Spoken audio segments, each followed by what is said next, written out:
All right. Hello, everybody out there, and welcome to today's episode of H1Z1 Dead Feature Rant.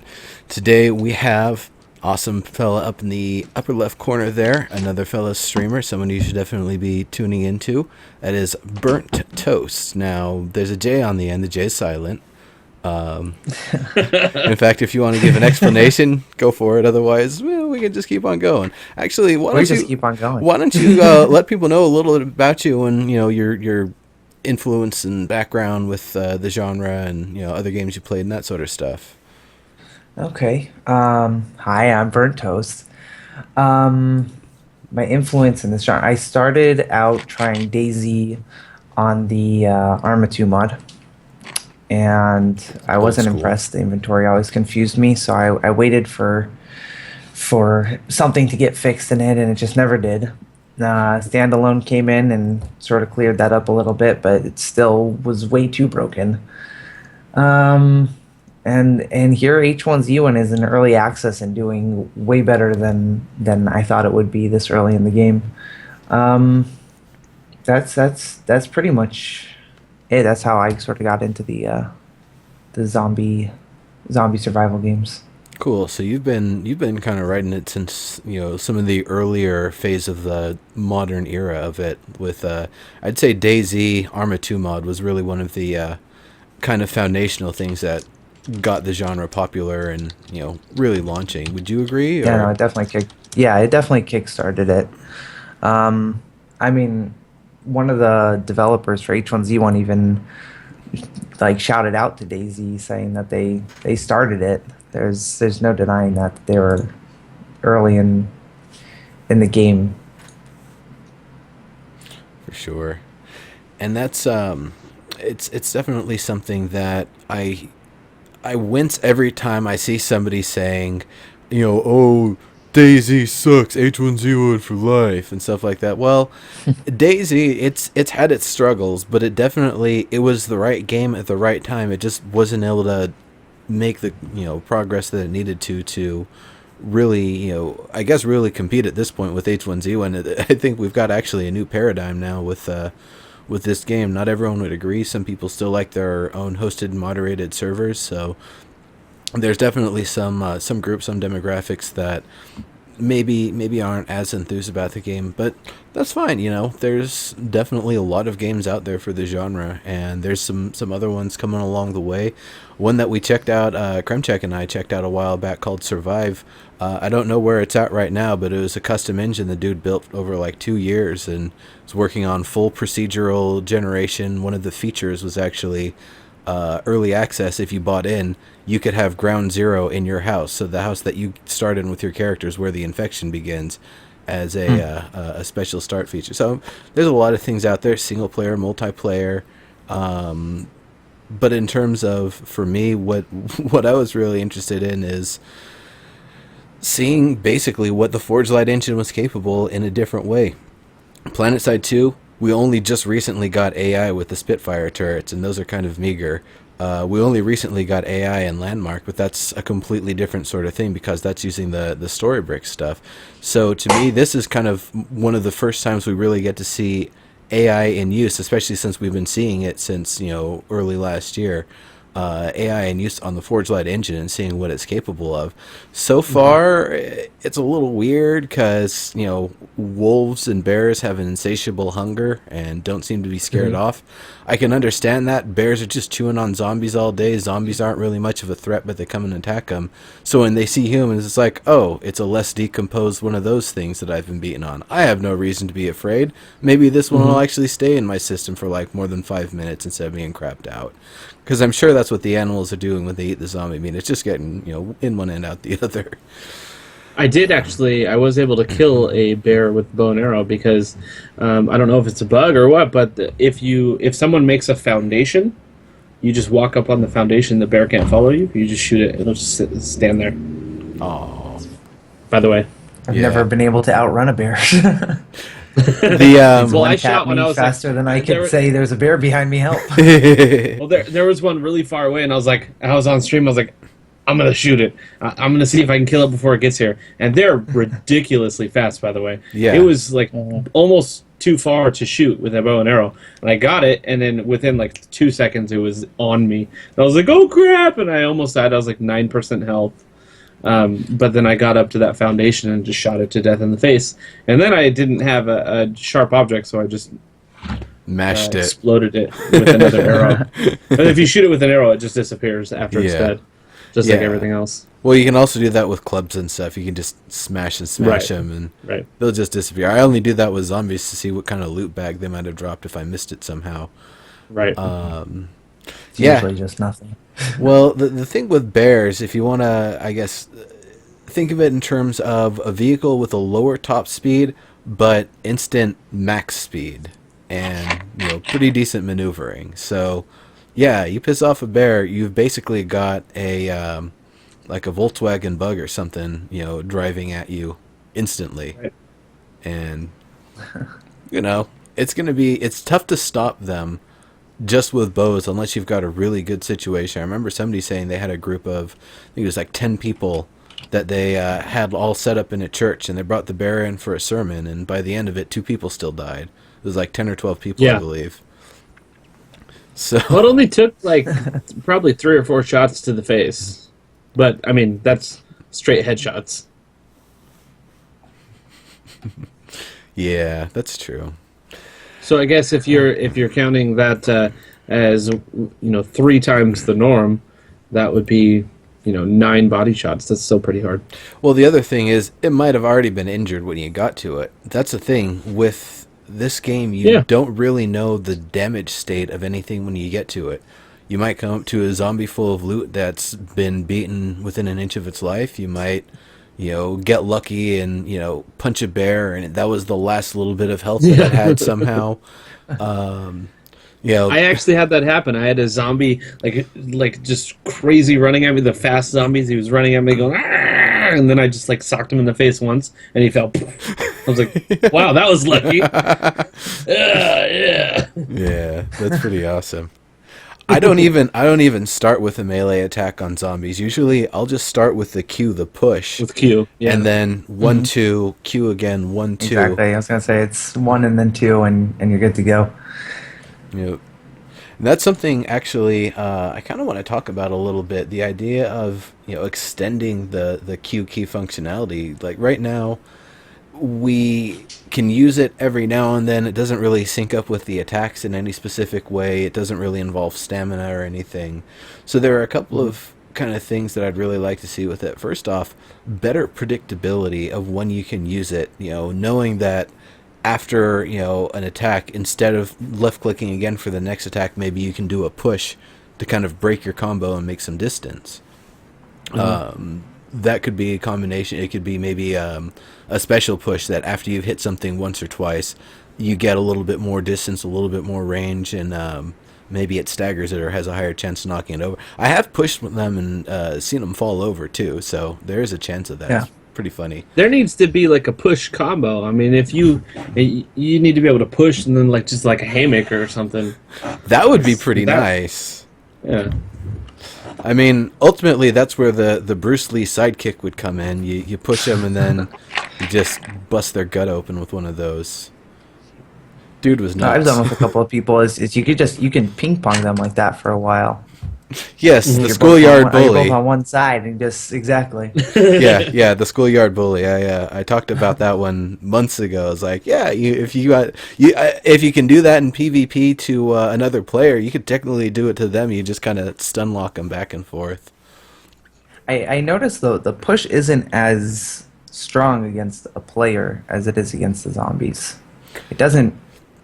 It staggers I've them had- a little, but it doesn't push them back. Like I've it had did the zombie. exact opposite. Really? I've been pushed and it locks you up to where you can't do anything. Like I was trying to run and it's like I'm so slow and I can't move and or turn or anything. Oh wow. So that's kind of interesting.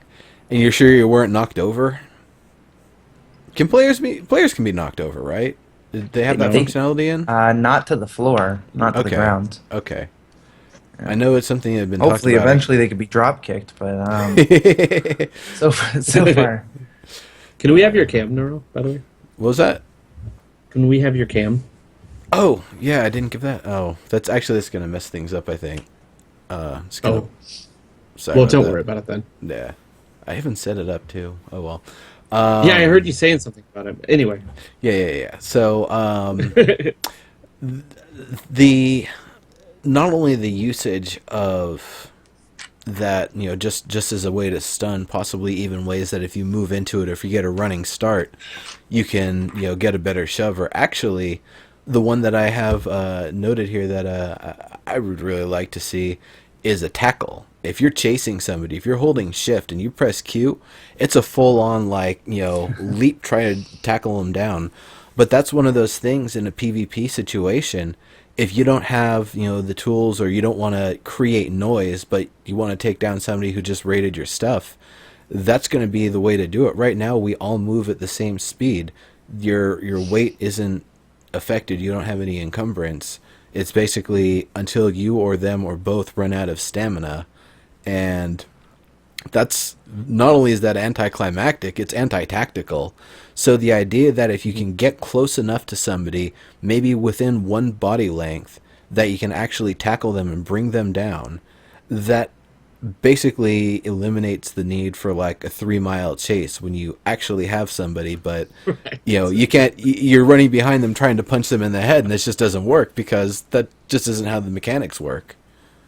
One, if you punch, how do you then think it someone slows would- you down and you just get further behind.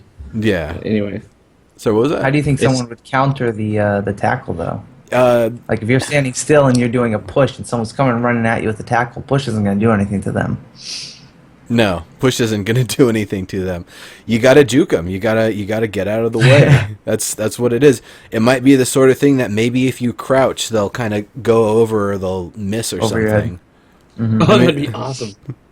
I Or would you think jump and they go right under you. well, I would think there would be some sort of audio component. Like when you do it, it's a waist high kind of grab. You could potentially go over somebody, maybe even go underneath, but it's mostly that you'll hear a very distinct grunt. You'll know the sound after a couple tackles or a couple tackle attempts. It's like, okay, that's the sound of somebody trying to get me if I can move out of the way. Mm-hmm. Now I see there's kind of unfair for somebody with gear against freshies. Yeah, It is, isn't it? it is, but at the same time, if you're surrounded 3-on-1, 4-on-1, and you've got a gun, sure, you might take 1, 2, 3 of them down, but if one person's able to tackle you before, you're able to get them all down, that should really be something to help narrow the playing field. Yeah. In real life, if somebody's got a gun and somebody's geared up, like, some Not gonna kill everybody. riot agent walks through my door and I freaking tackle him to the ground, I'm not gonna, just, oh, sorry, Yes. sir, you're well geared. I'm not gonna, no, that's in real life. You take people down if they, by whatever Yep. means necessary. If they've got a gun, tackling them from close range could actually be way more effective than trying to punch them out. Oh, yeah. Unless they- I Unless think they the shoot you in counter the to a foot. tackle. Yeah, Yeah, I think the counter to a tackle would be kind of neat, since you are like what we've already determined, James Bond MacGyver. If you added the Bruce Lee to that, and like you jump it and you kind of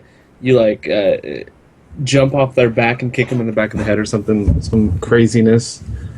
That'd be kind of neat. the jump actually makes the most some- sense because both of them are going to be things that consume stamina. A tackle's probably going to take like 20% stamina. If you don't have it, it's going to be a really short tackle. You're going to miss your range.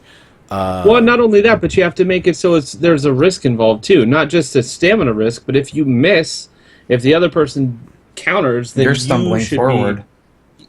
Well, yeah, you should have something that goes against you. So either you get hit, or you're stumbling, or you're fall to the ground, or something like that. Oh yeah, yeah, definitely missing a tackle should leave you pretty vulnerable for a while. Yeah, but that's definitely something for the devs to consider one way or another. Because just to be able to get close enough to somebody and try to tackle them, it might be the sort of thing that maybe it works the most effectively if they're running away from you. But if they're standing there still and you try to tackle them, you just bounce off of them or something. Yeah. Or you just kind of The engage Glaze- like a zombie grab. The Glazed Gamer says, how is a guy with an assault rifle not going to be able to kill a group of people? One, it happens all the time. Guys with assault rifles don't just take over the world because they have an assault rifle. You're going to charge someone with an AR in real life. How else are you going to solve the situation? Are you going to run because he's just going to shoot you? Run. Yeah, run and cover might not be an option, especially if they're 2 feet away. But if they're 2 feet away, well, hell, you can try You're to do not going to something get the about the tackle gun. down, though. Yeah, that's true. I don't know. Well, I guess not 2 feet away, but yeah, you know what I'm saying. But Yeah. I guess one other thing that I've been thinking about is when you're up against a grounded target, to actually have some way to stomp them. If you've got a wolf or maybe an evil rabbit or something trying to attack you, Or when you knock the zombies on the ground. or when you knock the zombies on the ground, or if you come across a player that's in the prone position, the ability, or if you tackle them and get up and they're still on the ground, to actually Curb be able stomp. to do a stomp attack. Yeah, maybe not necessarily a curb stomp, but it's definitely something.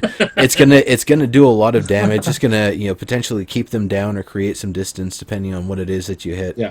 It definitely would be a contextual sort of thing. You can't just mash Q and kick in the air or push or whatever.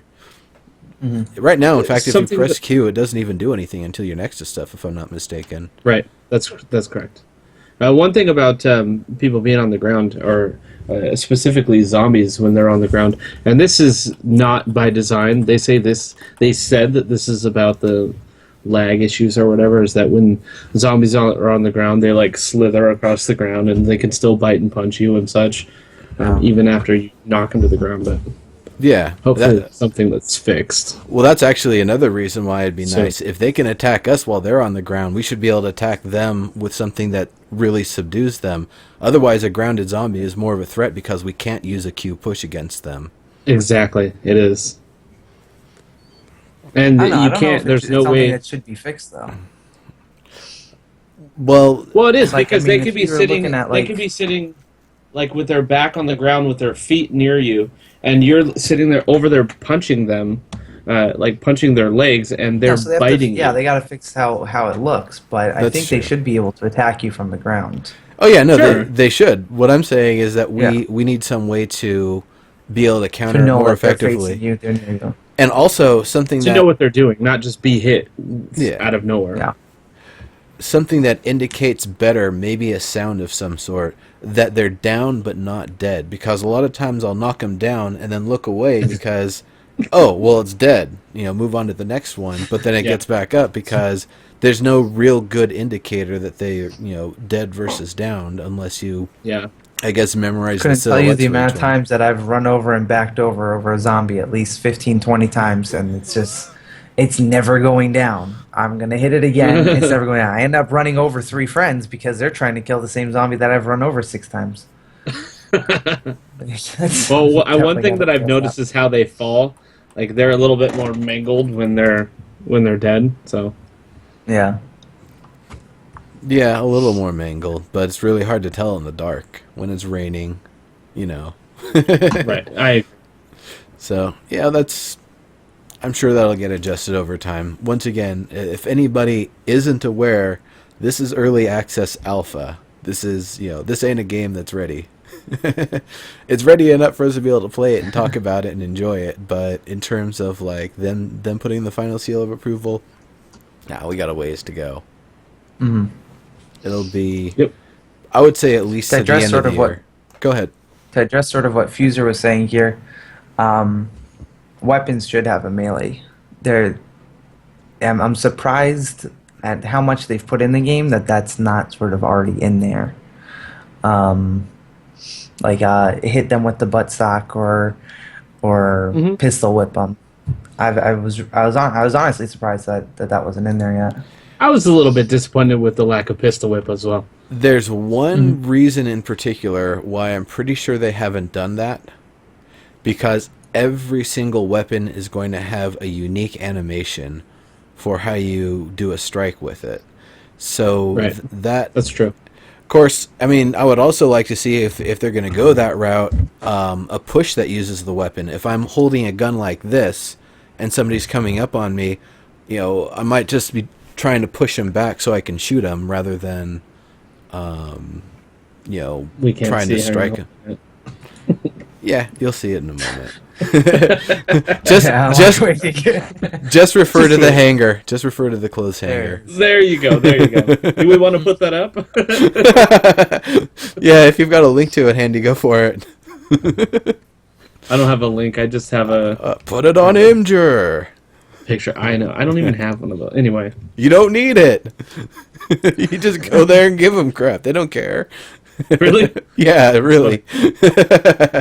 I've never used it, obviously. Anyway, back on the zombie talk. So we were kind of talking about use of the shove, possibly a tackle, possibly a stomp or something to deal with lower targets and down targets. I guess the other reason for the kick against wolves would be something to work similar to a shove, because I don't think you can look down and press Q and push a wolf. It doesn't work that way. Probably not. Probably wouldn't do much anyway.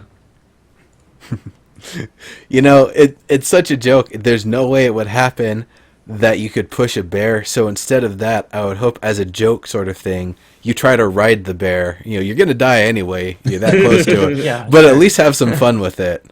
Right. Maybe if you've got, full stamina and it's just been hit in the head or something, you can get on his back and do one yeehaw before it rips your face off in front of everybody. That would be awesome. That would be awesome. And then does a little dance. I was my first encounter with the bear. I was I don't know, maybe an hour into playing. I had just met up with a buddy of mine, and 20 feet away is a bear. I'm like, okay, I've read about this. To survive bears, you gotta make yourself big, put your hands up, and make yourself loud. So there we are, with our hands up in the air, go and roar, and get one tapped by a bear. And I actually think it would be a pretty cool thing to add in if they added that, because technically that's what you're supposed to do. You're not necessarily gonna actually survive a bear attacking you if you put your arms up in the air. But if they were able to add that in, that maybe it ups your chance of surviving Are these it. brown bears or black bears? These are black bears. Now, Porosaurus In-game? actually, in game. Okay. That would work. Porosaurus wrote a really good article about the subject. Basically, that wolves and bears wouldn't just be 100% aggro all the time, though, and that it does make sense that you would potentially be able to scare them away, or at least put up enough of a reason. They're like, yeah, okay, I'll go another way, or you can go back off now. But Yeah, because remind me again how long it's been since the apocalypse happened. I think they said weeks to months. So, we could say the argument, well, not in the apocalypse, but at this point, they wouldn't really be in that starvation mode yet, necessarily. So they would still act like regular animals right now. Well, Maybe not in the future. So depending on whether or not they can digest the zombie meat or not, they could be feasting right now. I mean, I would imagine they would be fat if that's the case. Well, yeah. So basically, what Poro says is correct. They wouldn't be acting like that, because my thought was, well, if they're starving, they're going to go after something with meat, and they can smell you, and they're just going to eat you. But at this point, they're probably not starving. Whether they And we don't have much meat on us anyways. Yeah. Yeah. We're just as hungry. Me and Nero have a little bit more than you, but Yeah. we'd be a little bit bigger. We're getting there. Well, yeah, I mean there's the two sides to it, because on one hand they naturally wouldn't really, attack everything, and you would potentially be able to not scare them off, but at least be able to, make them not want to engage and give yourself a chance to back away. But at the same time, like I was saying earlier, they've been eating and beaten the hell out of and having to deal with all these things that walk on two legs and kind of have that humanoid figure, and they probably just see everybody as threats at this point. And if they smell one that smells a little fresh, it's like, well, hot damn, this is going to be a good meal instead of a shit one. Hmm. I sort of like what Dredd said. I didn't. I've never played 7 Days to Die, so I don't know much about it. But yeah, if you have things in your backpack that you're gonna attract different animals. You Right. have a cooked steak. You're gonna have bears and wolves searching for you. Well, Yeah. less so if you have a cooked steak, more so if you have a raw steak Or raw steak. or raw meat. I would Because say, what they're doing is they're smelling the blood. So if you cook it, you're generally cooking out the blood. yeah. Well, I would say that's functionality they haven't built into the AI quite yet. There's the talk of the meat grenade, an explosive device that's Yeah. covered in meat. So when things get close to it, they get close to it first as a horde and then go boom. So I could see that same sort of thing, being able to lay stakes, even chuck stakes over the wall into people's bases, and try to do Oh, free cool. throw shot through the window, and have wolves and bears and even ravens come in there. They might not necessarily do much damage, but it'll definitely cause a bit of confusion and misdirection, which could be useful. Yeah. I would like to see. What do you think if we're talking? There's a So, very few. Sorry, go ahead. Go No, ahead. go ahead. no. You I was gonna- guest gets priority. Go for it. I'm here Oh, all the all time. right. I can talk anytime. I was gonna say we were talking about the blood attracting them. What? How do you feel about whether if you killed a zombie or killed a player, you're bound to get blood? Would that then attract the wildlife should. or more zombies towards you? I mean, I would Yeah, there imagine should everybody be. at this point has been killing stuff and already is kind of covered in blood. So, uh, I would imagine we've already got it a little bit naturally, but more fresh applications I could see being something that creates a stronger lure. Definitely. And it should. I mean, there needs to be. I think if anybody here has played on a PvP server, we can all attest to the fact that this is pretty much a KOS game right now. There, you come across a few people that won't kill you, but most of the time you're getting killed without even another word or another thought. Yeah. It just is what it is. So anything that says, you know what, you have all this cool crap. However, you can't kill 50 zombies with two guys, so maybe you shouldn't kill this guy because the next time you walk into town, you might have 50 zombies on you. Not But I'd not like all to at the same time, but I can kill 50 zombies. I've probably done at least that many on the my little No, I mean PvE at the same survive. time. Oh yeah, If no. you're Good if luck. you're sitting there, if you're sitting there in town and you smell like blood, you're gonna have every zombie come. Say you're in the Coming towards you. smack dab right in the middle of the town, you're gonna just be surrounded by zombies. And that is actually something that I would like to see more of. I've And that seen you it should be maybe punished once or for- twice, where you actually have a horde of zombies, and it's like, holy crap! There's no fighting. You're just like, I gotta get out of here. I've seen it a couple times, but I think that it would be cool if we could see something like that a little bit more. Dredd brings up an interesting point there to have a zombie blood or flesh like we have the deer scent. To have something the same idea where you cover yourself in the zombie flesh and just weasel your way through them. I don't know as much about that because I don't know, like if you have open wounds and you have the zombie blood and the zombie flesh on you, that's kind of you're walking a fine line there with being a zombie / dying just from doing that. So that might be something I would try not to do if possible. Well, it's either die and become a zombie from covering yourself in zombie flesh, or die from a giant pack of zombies that are surrounding you. That's true. That's true.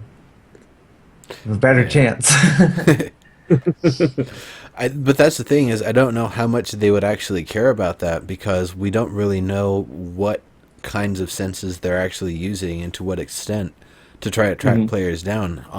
When we talk about the heat map, that's not thermal heat, but thermal temperature is one of the things that they might select for. They might, some of their other senses have gone away, but the sense of kind of heat and cold in different directions might be extremely heightened. So they would be able to hone in on you by that, or their sound is the only thing that they can really guide themselves with. So they might stumble around a little bit, but they'll get to you because of the noise you're making, not necessarily because the how much you smell or how hot you are in the area. Could be all sorts of other things. It could just be maybe when you're restoring stamina that you smell a little bit more because you're all sweaty and stuff. Yeah. Yeah. Tread lost. Dorkish says my biggest bone with zombie games is players killing players. It goes against survival of the species, though it is more realistic, and it is more realistic to a point. The problem with a video game is that the roles are completely reversed. When it comes to survival, if you are somebody with nothing, you're not just going to be punching every person you see. If you are somebody with everything, you're not just going to be shooting every person you see. I don't necessarily agree with that. If you're the person with nothing, you're going to be trying to overpower the person with something because all you're trying to do is survive. If you're the person with everything, you're going to be weary of the person with nothing, of course, but you're not just going to be shooting every single person on sight. And especially if you have nothing, you're not just going to be running around punching random people until they die. Yeah, If you're the person with everything, though, I mean, like I've been in a situation. We got one of the keys and letters. We went and got a shotgun and an AR filled with ammo. Killed these two guys who were probably duping. Had 200 something bullets with us. We just went ham. We went south and just turned into bandits right after that. Nice. But like I don't. Well, I don't think in you real would life, all of a sudden go. Yeah, no. Either way, if you're the guy that's all geared up, you're going to run the city. You've got exactly. Got that doesn't power. mean murdering every single person. That means using everyone to make sure that you stay in power, because you're not going to be able to survive by yourself either way. So you have all the food, you have all the ammo. Guess what? Everyone goes through you. That means the more people you can keep alive, the better for you, as long as they're not going to kill you. Mm-hmm. So that's the only thing that's weird about video games, because it's kind of a reversal of that. In a video game, you have a gun. That means you shoot everyone that you see. If you have nothing, you still go punch everyone you see because you have nothing to lose. Well, I think but the other neither thing of those is things would likely happen. what nothing is kind of a different definition in that situation. In the game, the only things that are something are things we can actually pick up and use. In real life, someone could, dumpster dive and MacGyver themselves up some sort of, I don't know, it provides explosive or, some stuff to make some sort of a shelter for themselves. Being able to just tear off wood beams and smack people with them if you need to. Mm-hmm. A loose wood beam, a loose metal pipe. Just being able to use the environment. So a lot of the real life survival stuff doesn't quite translate to H1Z1. Right. And that's one of the things. It's a design decision. Whether or not you want to balance towards realism or balance towards fun. And the intent here is definitely to balance towards fun, but also taking into consideration that they've got years and years ahead of them to put in all the cool features and functionality and ways to make batteries out of, clay pots, metal, copper, copper rod, an iron rod, some sort of electrolyte fluid, a clay vase, and maybe one other thing. You can make an old school battery, like an ancient style battery. Look it up. It's I think it's called an Egypt battery. It's way old school, but it was actually being able to use as a light source. It's pretty neat. Yeah, and I agree with that. Having to balance it towards fun more, but I also don't think that two people that just spawn doing hand-to-hand combat because they spawned in the same exact place is a design decision that is fun over realistic. Because it's not fun either way. Whether you're the guy punching someone to death and chasing him for 6 miles because the other guy decides to run at 10 health, or you're the guy that's running at 10 health, it's not fun either way. Maybe it's funny after the 20 minutes that you spent and you kill them, but it's not fun. Yeah. By the way, what are you drinking tonight? Me? Burnt. Me? Yeah, burnt.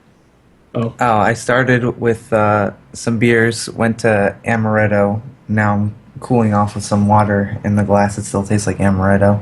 There I you went a go. little overboard a little earlier, Gotcha. nice, nice. but I'll be refreshing soon. Very cool. Yeah, I've actually got to work after the show here, so I can't get too trashed. Oh, Also got a I little. was wondering. Yeah. I, Usually. I was I, I asked him before, and I'm like, "Are you drinking today? Because I might get a little bit of Jack." And he's like, "Nah." And I'm like, "What?" Yeah. No, go ahead. Go DFR without ahead. drinking. Jackify. Do what you got to do. I'm not going to say no to that. But as for me, no, I'm gonna be back on the clock in like 2 hours. So I Nice. got to make sure I'm at least functional sober because might Yes. might still have a drink at some point, but not going to be like a double shot of gin. But anyway, Yes. that's kind of getting off into a little bit of different territory. So there's something that's been kind of interesting to me is inventory considerations relative to loot availability. Now, right now, there hasn't been a lot of loot sometimes, or maybe there's a lot of loot when you log in after a restart, but then the access to this stuff just significantly diminishes. They've been working and working and working to try to get it right. I hopped on last night. In 1 hour, I found 3 food ration bags, a stale water, a car with half the components, so I took out the other half. It was like the headlights and the turbochargers. Like, screw it, I'm gonna just take it then, whatever. And there's like one other thing that I found, but that character so far has not found a single bladed implement, a single piece of scrap metal. I busted somebody's door down and took what they had, but it was only it was a couple wrenches and a couple metal pipes. So I go, geez, I can't really cut, meat and cloth and stuff with this. So it's kind of a weird sort of thing. Like, I know there's loot in the world, but I've been having a hell of a hard time finding it pretty much all the time, except for berries and twigs. That's Yeah. twigs and berries are everywhere. And I'm not talking about in the context of that other game where Only male everybody's characters. Yes. No, That's what he's talking about. no. It was the one I was talking about is the nudity simulator. Russ. Which one is it? Yeah, Rust. Rust. By the way, I asked for a whiskey glass, or forest. and I got a shot glass, so I'm not really sure. It's a big shot glass, but it's interesting. Interesting choice there, wife. Yeah. Oh well. Pace yourself. Kari does things how Kari does things. But Yeah. Were you gonna say something? No, I was just commenting on the nudity simulator. Oh yes. Forest as well.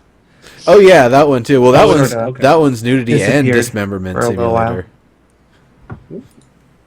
Damn. They haven't gotten an update in a while since their broken multiplayer. Yeah, and I looked at Survive Neuro. It's still exactly the same Still as when stalled. we touched it a Okay. couple weeks ago. Okay. It actually wouldn't even There's open up. the there's the one that was on the Steam front page today. Was it Stranded Deep or something like that?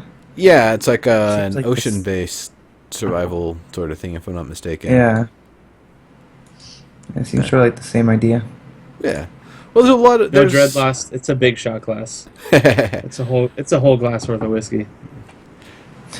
I would say there are a lot of zombie survival games and just survival sorts of games in general, open world survival, that are starting to come around. And some of them are really amazing. Some of them are most of them are like modern post-apocalyptic. Some of them are a little bit of a different feel. Sir, You Are Being Hunted, for example, is more a single-player procedural experience, but you're being hunted by Victorian robots, essentially. So that game's super fun. Anytime H1Z1's down, if you're looking for a survival challenge, that game's where it's at. It's got really fun So stuff you're like being hunted? yeah, sir, or ma'am, you are being hunted. You can change it on the title screen. They're nice like that. But there's fun things like a toy train. You can put it down on the ground and use it as a lure to draw them away from an area that you need to get to. So, fun stuff like that, fun mechanics that I'm sure we'll be seeing in H1Z1 at some point. Lures and, audio things, visual things that will attract attention, get zombies towards them, possibly get wildlife and animals towards them.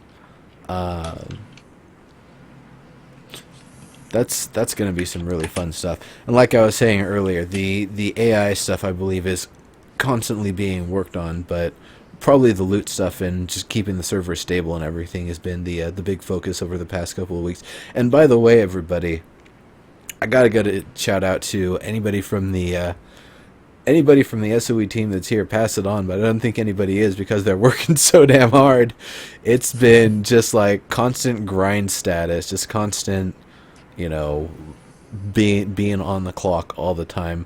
I think the guy that works on the European servers is still wearing the same clothes. I don't know if he's gotten a chance to go home.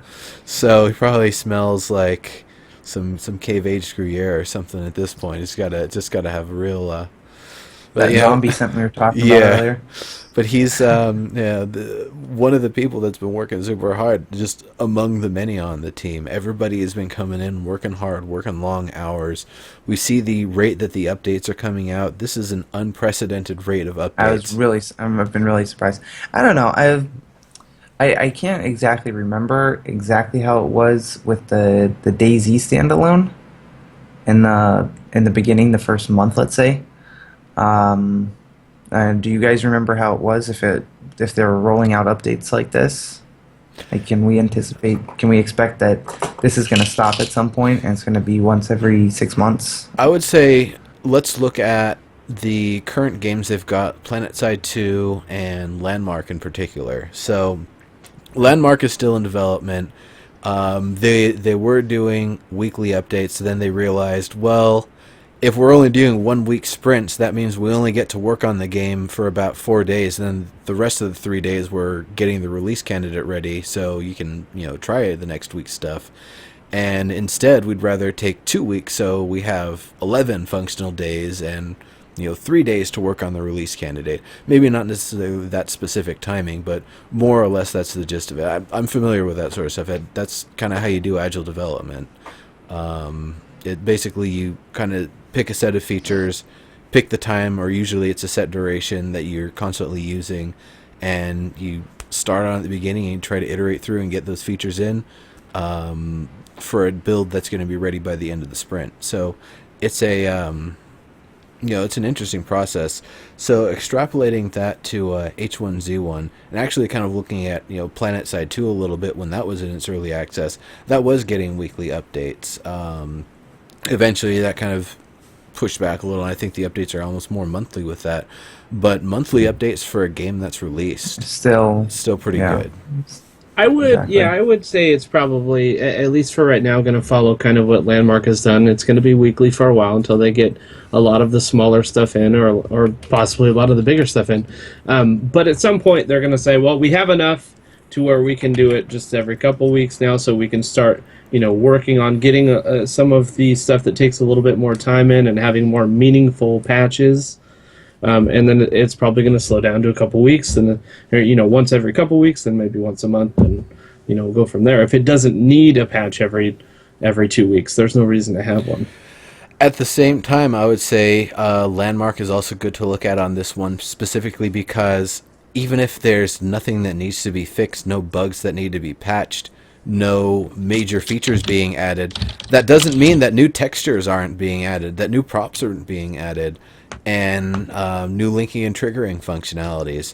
So that's something that I'm sure we'll be seeing pretty much throughout the entire lifespan of Landmark, is we're going to be seeing constant updates, adding more, just more of this and that, really. So I would imagine we're going to be seeing a lot of the same with H1Z1. Right now, I would say they're just laying the groundwork to be able to get all of the stuff in, and like just having one model that's got all the functionality and stuff before they go through and do it with the rest of them. So it's going to be the same sort of thing. Laying all the groundwork for everything now is going to mean 6 months, year down the road, it's going to be a lot less effort to add a new building, add a new thing that you can construct and put in the world, add new types of items, more things from the Smeds line of canned foods, and that sort of stuff. More crafting recipes, more ways to craft things we already have.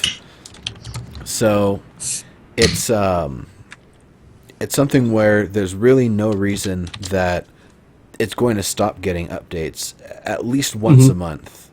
Even when it's live and doing well. Of course, by the time the game's live, I'm sure the player base is going to be even bigger than it is right now. I know there was a big stink about, with the whole, pay to win, and, a lot of those people never even bought the game and played it, so it kind of sucks, but it's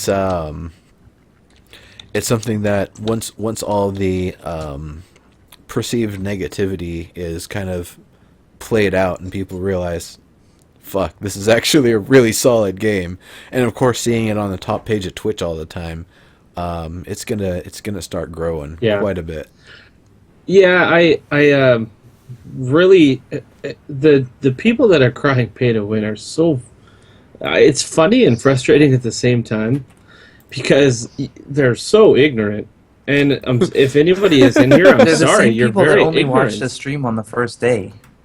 Yeah, When they were watching the big streamers get these drops with just weapons and weapons and weapons, I would agree with it if that was all I saw. It's not though. It's still not. If all the drops, Not how drops used all the to be, airdrops not how have they all are the now. weapons, it doesn't matter because you're possibly not even going to get those. If you do, you're still going to die to a bear sometime. You're guaranteed. You're still going to die, and then you're going to have to pay for more, and then you're going to lose that, and someone else is going to kill you still from long range with a bow and arrow to the face. There is no win in this because there's no end. Yes, there is no win. Exactly. So there could never be a. That was actually the subject of last week's episode, so we. I wish I would have been here. Yeah, we talked the hell out of that one. Yeah, you were still in recovery mode, weren't you, from the megathon? I was. Recovery / family mode. Yeah. Freaking 100. How many hours was it in total for that marathon? That was nuts. We ended up going 111 hours. Ridiculous. It was ridiculous. Yeah. I don't even know how. You I did thought that. it was gonna be a lot easier since we had 3 people. It was not. It was still very hard on all of us. Well, especially since Gage had to skip out towards the end, so it's like, well. Yeah, he was gone all Sunday and Monday, and so he was really only there on Saturday and Friday night. So it just became the 2-person team there. That's tough. Well, plus however much it was like Kari just keeping her eyes open, knocking all the profanity out of chat while Baby Swoops plays, which is quite funny seeing a 4-year-old proficiently play a zombie survival game. I know, right? Oh, she's crazy. I'm trying to teach her the console controls because she's pretty terrible at that so far. But she was playing Far Cry 4 a little bit earlier yesterday, which is pretty funny. Yeah, Max, I'm pretty sure people will still like to mess with the airdrops because it is a server event. Whether or not they're going to be the person that gets it, you could be like, oh man, there are not enough, nice items in the world right now. I'm just going to do an airdrop just so somebody gets something because we've all been struggling, everybody I come across. Well, that's going to, and each one is going to put that into the world, so it's going to be there at that point. Yep. I don't know what the cooldown is. How often do you guys think there's going to be a server resets, or do you think they're going to add in like base decay, like sort of like how Rust had, where if you're not constantly working on your base, it's eventually just going to disappear? Do you think they're going to have server resets, or is there? They're never going to have. Well, okay, they're going to have server resets until the game goes live, or at least open beta. Until that point, I mean main game. Main game's not going to have resets. Yeah, main game's not going to have any resets ever. Things will degrade, they'll decay. Yeah. People will come across them, pry them apart with a crowbar for materials. Or repurpose them and take them over for their own. But I believe decay is the ultimate goal, and I actually have seen a lot of buildings where there's 20. In fact, there was a area I was in yesterday. There were 20 shacks and like 50 punji sticks all laid out in an area. None of the shacks had doors on them, and all of them were at exactly 60%, like the same pixel width of damage on them, 100% across the board. I don't think somebody individually came through and tapped on them all with a hatchet or something, but I believe that is actually A lot the of the effects of punji decay. sticks. Have you ever actually like been significantly damaged by the sticks? No. I've just walked right through them. Well, okay, so I personally haven't, but Baby Swoops has, where she just hopped on a punji stick and just sat there, and it just ticks. So if you're not paying attention, yeah. it'll tick you down pretty quick. I'm like, all And those I'm people, sitting there like, yelling, put I'm like, entrance "Get to off the police thing!" station and the church, and like things like that. That doesn't slow you down. It's one quick little hit, and I don't know. Or you can just jump over. To me, those are you not can a threat. jump over a stack. Yeah. That, though, I definitely think it should be more of a slowdown sort of thing. I think they should actually have health of their own, so you can damage and break them down, get them out of the world, or just disarm them, disable them from the area. You just walk over and, press E or whatever, and you pull them out. Yeah. Maybe it takes a second or two, but instead of having to, fight and navigate and maneuver your way through, if you've got that sort of time, you just pull them out. Try not to get poop on your hands, because that's the secret to punji sticks. You gotta poop on them, make the wounds For extra sure. infectious. Neural with the poop bombs. They Secret to actually everything, they actually made a reference to that in an episode of Archer like 3 weeks ago. So, I'm totally not making this up. That's awesome. Yeah. My dad actually taught me about that. He was in the Navy, so all sorts of random trivia about Okay. military. That's funny. Thanks, so they America. used poopy punji sticks? No, he didn't. He In the actually was a Poopy chef and a bayonets. steamship engineer. But poop bayonets. That I almost made a really bad joke about that. okay. Moving on. Yeah, moving sorry, on. This one's 88. good. Yeah. So Sorry, there's way too many places to go. TSR 88. I know Mini Shock would love that command. Yes, he would. Legendary poop toxin. Yeah. Well, that's on the Shock server. That's the name of the character, because he was, for some reason, he decided to call me Legendary Poop Toxin for a while, so I just started calling him Mini Poop Shock. So it kind of stopped mutually, but the joke still goes on. Yes. Mini Shock, by the way, is Sony Shock Steve George, producer on H1Z1's 8-year-old son, who's just hilarious. Mm-hmm. So, I've got plenty of more stuff to talk about here. I've got one question that I wanted to get to. Burnt Toast, you were saying there were some things on Reddit that you were looking at that you were wanting to discuss. So, we're going to hit this question real quick, and then if there's any of that, definitely throw it out there. But the question was, now that we can play, do you think classes would work? Doctor/medic, builder, engineer, etc. And it's something where, on one hand, I really like the idea.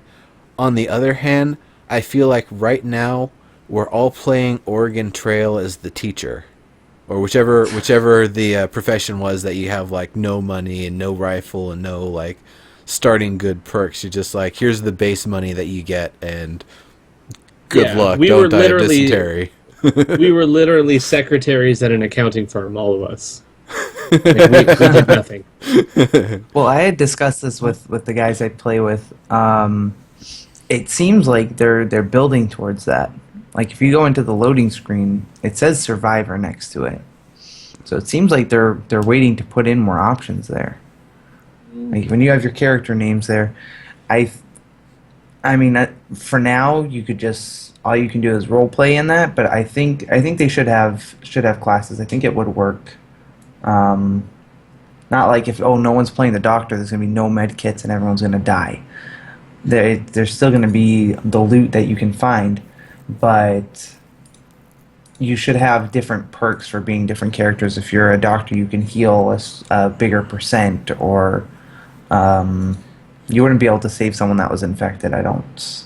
I would hope not. I think that should be you sort of you're screwed on that one. Um, but No I would jokes love for to that. see which classes they add in. Well, I think that they snuck in a reverend class because I'm pretty sure I've never died in a church before. I just destroy people inside of churches, There you go. and I do spend a lot of time in there. So The I'll have to come to one of your sermons. yeah, there you go. they are pretty epic. So I think classes are definitely something they could implement, but there definitely have to be restrictions. This is the sort of thing where the better you do at something, the more you should be kind of rewarded. And likewise, the worse you are, you shouldn't be rewarded. So the idea that you start as a survivor as your default spawn makes sense. You haven't done anything, you haven't earned anything, you haven't achieved anything. But as you complete different tasks in that server, you don't necessarily unlock a class that you can then pick every time, but you've performed enough of that thing that on your next life, if you should choose to, you can use that class. You can maybe unlock 3 or 4 of them, or maybe all of them, but you can only do have one unlock for each. And if you die and respawn, you can pick one of those classes. If you die again real quick, you can't pick that same class. It's gone. You have to earn your way into it again. But maybe you can pick one of the other ones. Now, the reason why I'm thinking about this, and it could also come with a 15-minute cooldown or something, is basically as an anti-exploit. If you know certain classes start with certain items that you and your buddies want, and you're really good about finding your way around the map, then it could be something abusable where you come in, you find your buddies, hand over all your stuff, and then, find some, Again. yeah, you just suicide or whatever. Another duping. Exactly. So that's kind of the worry with classes for me, is that you would have to earn access, and it'd have to be something where you can't earn too much, otherwise you would be able to exploit it. I I kind of don't know like if it should Bamela's be- idea. I kind of like Bamela's idea with the builder, chef, medic, fighter. It's just like a skill tree. You go up, you get your skill tree, and maybe you have like a limited amount of lives that you work on the same exact skill tree. And then once you run out of those lives, you just have to start your skill tree over again. That might be something that they could do. Like builder, obviously you need less materials to build. Chef, you get you cook higher quality meat, or you whatever, and you get more out of your meat. Medic, you can heal yourself for more with bandages. Fighter, you obviously have better aim or more damage or something like that. It's something that would be Yeah, it's sort of along what I was thinking. pretty cool. Like Yeah. that you don't start with certain items, so you don't have to necessarily deal with maybe someone's gonna spawn in and just keep handing over gear, as much as you have different perks, different pros and cons. Like if you're a doctor, you can, with the same med kit that someone else would find, you can do more healing, but maybe you run slower, because if you're Mhm. a doctor, you're not necessarily working out all day or running. And so That on could and so also- forth, instead of it just more You know, gear. I would just That could take, also get people to work together, because a fighter is not going to be able to cook or build as well. So that he might not kill somebody right at first glance. He walks up on somebody and is like, "Hey, what's your specialty?" It's like, "Well, my specialty is a cook." Yeah. Well, instead of killing you, I'm going to make you cook these 4 things for me, and then you can go. I could Yeah. see a Then I'll combination of They'll reduced kill you. consumption and maybe exclusive recipes. Now, reduced consumption would be not necessarily that you eat less of something or whatever it is, but as you use something, it doesn't necessarily use nearly as much of it up. So instead of a med kit being expended in one use, you can use a med kit, up to 5 times, and maybe even replenish it with one of the exclusive recipes for a medic, doctor, or whatever. That if you get like more cloth, or you get some salt and some water, and you make some saline, that you can essentially restore your med kit back to full power and be able to use it more. If somebody kills you and then uses it on themselves, not as a medic, they're just going to expend it in one shot. So it'd be that sort of thing. Or if you're a mechanic, you're using hammers and wrenches to repair things to greater effect. not necessarily because you're repairing more at a time, but because your tools aren't wearing down as fast, so you can just keep at Right. it for much, much longer. That to me would make sense, is that it's essentially proficiency, and you'd be able to repair your stuff with maybe scrap metal in a furnace, just one scrap, so you don't have to use nearly as many resources to get the tool going again. Do you think that it would be classes that you actually choose, or that your character becomes that class based on what you're doing? Like, if you're someone I that's don't think constantly building bases, do you sort of get more of the builder's perks I don't think and that you so on and so forth? necessarily become a class. You just gain skill in a certain area, Mhm. and I think that if you should have like a certain number of quote unquote skill points. Maybe there's 4 tiers of each level. If you wanted to be pretty good in all four things, you just do one in each. So that means you're very balanced. If you wanted to be just some all out fighter, you just go kill stuff. If you want to be an all-out builder, you just sit there and build. And you need fighters, and you need gatherers, and you need things like that. Like I said, it could bring people together and have, well, I'm going to be the fighter, I'm going to be the chef, I'm going to be, blah blah blah, and you could actually work towards that. I think that would be a kind of a cool system. Yeah. Mhm. I mean, the idea of building up mastery in real life terms, do something right 1,000 times, not just do Right. it 1,000 times, do it correctly, Right. and that's one that's kind of like low end sort of mastery. It's more when you're 10 to 20,000 times that you've done the thing right. That's when you really have mastery of the subject.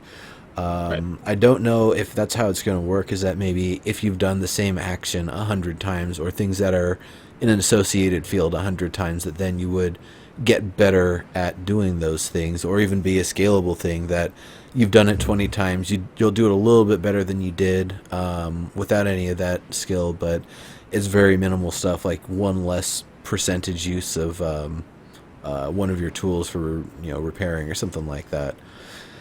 But something And I that could see it builds up over time. Yeah, go for it.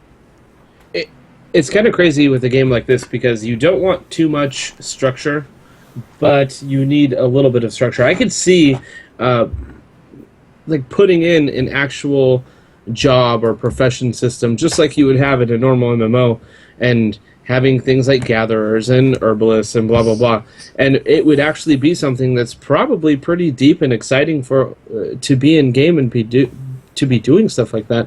But it could also hurt the game as well, just because if there's too much structure, obviously it becomes too much of a grind. You're not doing what you want to do, you're doing what you're guided to do, and that kind of takes away from the survival, the sandbox survival aspect of the game.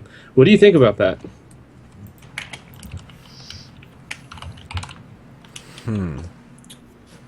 Burnt, what are your thoughts? I tuned out for that. I'm sorry. It's okay. I I guess get an abridged version real quick, and I'll tell you my Yeah, thoughts. basically I said that, like in any kind of MMO, you have the profession system where Yeah. you have any type you can pick two or blah, whatever.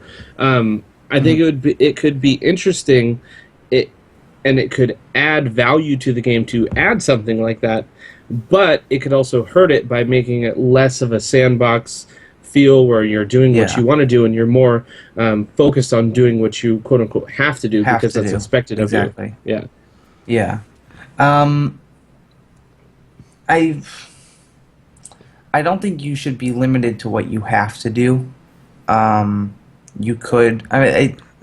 You'll get the benefits that you, I guess, deserve, sort of based off of the work that you're doing. Otherwise, you're just a regular player who's playing through this class. But you chose the class, so if you want to be the guy if you want to be the hunter, you want to be the guy that's always going after the food, after the meat, then that's what you chose to do. And if you feel like you're stuck in this monotonous job of just hunting, then go do something else. That's your Mhm. that's your own deal. But at the end of the day, is you want the benefits that you get from hunting. You want to be able to get more meat when you kill the animal, as opposed to just getting fat or whatever it is. So there's pros and cons to it. I don't think you should be locked into whatever it is. Like if you pick the class, you can go screw around and do whatever you want and just play sandbox, but you're gonna want the benefits that you chose that class for at the end. So you're gonna end up doing it anyways. Now Right. that's basically what I was. I didn't want to say immediately because I wanted to hear your answer on it. But essentially, the SOE answer, from what I understand, and I can totally understand and agree, is that they don't want to create a situation. And Stoneglade's kind of touching on it there. They don't want to create a situation where players don't want to play their character and want to go commit suicide and start a new Mm-hmm. character in a different way because they feel like they're pigeonholed in doing one specific thing, or that because of choices they previously made, it limits them from being able to do other things until they die one time. That's Right. definitely something that they want to avoid. They want people to really want to be invested in their characters. So I feel like very limited starting perks, and then being able to build up in all ways is probably more the route that they would want to go, rather than starting really specialized in a couple of things. And if that's not the thing that you actually want to do, or that's what the group doesn't need right now, then it's like, well, either use up another character slot, or kill this Right. one and come back. Well, I'd say you start specialized in nothing. That's what it should be. Like I said, we're all You have to secretaries unlock at an the accounting ability to firm. specialize. You have to unlock the ability. Exactly. You're Yeah. going to be learning in the apocalypse, just like everybody else. So whatever you want to do, you should go out and do it and learn how to do it right. But along those lines, along with what you were saying, Neuro, is they want to make it so you just commit suicide because you're pigeonholed. But they also want to make it so where instead of just going into a fight all willy nilly, there's actually a reason to stay alive. So if I'm a guy with a bow and arrow or with a hatchet, and I see two people over there, and they look like they have some nice stuff, and I think I might be able to kill them, but if I don't, it's okay because all I have is a hatchet. But if I have a hatchet and all of these skills, and I only have 5 lives to keep the skill tree that I'm on, maybe I don't want to waste one of those lives. Maybe I just want to walk away.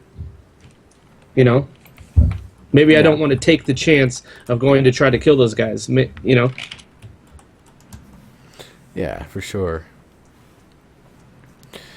It's a fine balance. Whatever you choose, or whatever they choose. Yeah, I mean they've definitely thought about a lot of different things. They've talked about being able to slowly gain perks and progression and stuff if you do it a lot, but it only lasts until that character dies.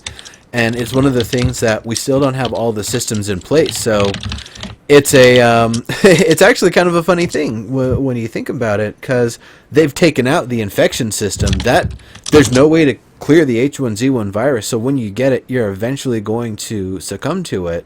So that's, I think, part of it is the balance of how much can you build up and achieve on your character that you don't want to let them die to the virus, versus when does it get to a point where it's just untenable to keep your character around and you just have to let them die and lose those skills. Is that something that they've said? Is that at some point, no matter what, your character will die? Like there's just going to be a point of no They return. said that they don't. They said they don't expect people to live so long.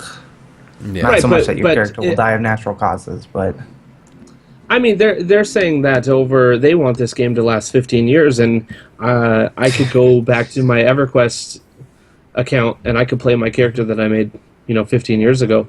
I think that's kind of where they're going. They're not saying that people are going to die every 5 minutes, because I've stayed alive hours and hours at a time. Well, Yeah. here's the thing with managing the virus stuff. And I think they might have pulled those items for a moment, but while it was all set in place, and this is basically all of last year, all of the demos and tech tests and stuff that I played, throughout the year, I had no problem finding the different drugs and things that helped mitigate Right. the infection, prevent me from being able to actually contract the infection, reduce it in different ways. So that's not something I have seen at all in early access, and I'm wondering if they Correct. just have it that way because they don't want to bother putting the items in until we have systems that require it, or if they're just that scarce that, sure, you might be able to survive on after you've got the virus, but you've got to basically, have a supply line of people coming from all directions, bringing you those drugs to keep you alive, because you're not just going to be able to go out and scavenge them from a local pharmacy. Mm-hmm.